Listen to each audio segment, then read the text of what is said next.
কবে গো ঋষভের জন্মদিন? এই তো এই শনিবার। শনিবার? ও, অনেক দেরি আছে। কেমন আছো ছুটি আন্টি? খুব ভালো আছি, তুই কেমন আছিস?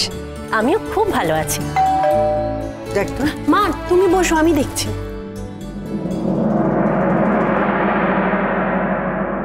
বুঝলি, মেয়েটা আর বাড়াবাড়ি করতে পারবে না।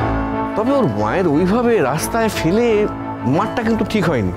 অ্যাকচুয়ালি ক্লাস ডিফারেন্স, আমাদের পরিবার হলে কিন্তু এমন ঘটনা ঘটতো না। কি বলিস, তাই না? তোরা মার খাওয়ালি মেয়েটাকে? বাপি, তুমি মেয়েটাকে মার খেতে দিলে ওইভাবে?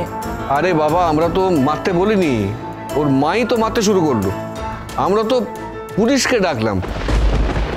তবে একদিকে ভালো হয়েছে যে মেয়েটাকে পুলিশ তুলে নিয়ে যায়নি। মেয়েটা তো কাঁদতে কাঁদতে তারপরে কোথায় যে চলে গেল। দেখো মেচকা, মেয়েটা খুব বাজে টাইপের, সেটা আমি জানি, কিন্তু তা বলে একটা মেয়ের গায়ে এইভাবে হাত দেওয়াটা একদম উচিত হয়নি। এক্স্যাক্টলি। আরে ছুটি, কতক্ষণ? জানতে না কতক্ষণ? না, ও তো আমায় ফোন করে আসেনি। ছুটি আন্টি কেমন আছো? আমি তো ভালো আছি, আসার পর থেকে তো একবারও আমার কথা মনে পড়লো না। না না, সেরকম কিছু না, সবে এসেছে, নিশ্চয়ই যেতাম। যাক, তোমাকে আর এই নিয়ে বদল করবো না, যেতে তো তোমাকে হবেই।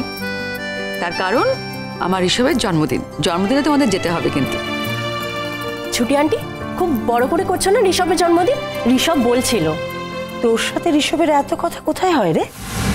দেখা তো মাঝের মধ্যেই হয় মা। আগে তো আমরা কিছুদিন একসঙ্গে পড়াশোনাও করেছি, আর একই জিমে যেতাম, দেখা হয়েই যায়। তোমরা কি খাবে? বলছিলাম অনেকটাই লেট হয়ে গেছে, এখন লাঞ্চ করাটা ঠিক হবে না, হালকা কিছু। তুমি? হ্যাঁ, আমিও তাই। তারপর ছুটি, সামনের শনিবার তো। জানো, আমি ঋষভকে জিজ্ঞেস করেছিলাম যে বলো তোমার কি চাই।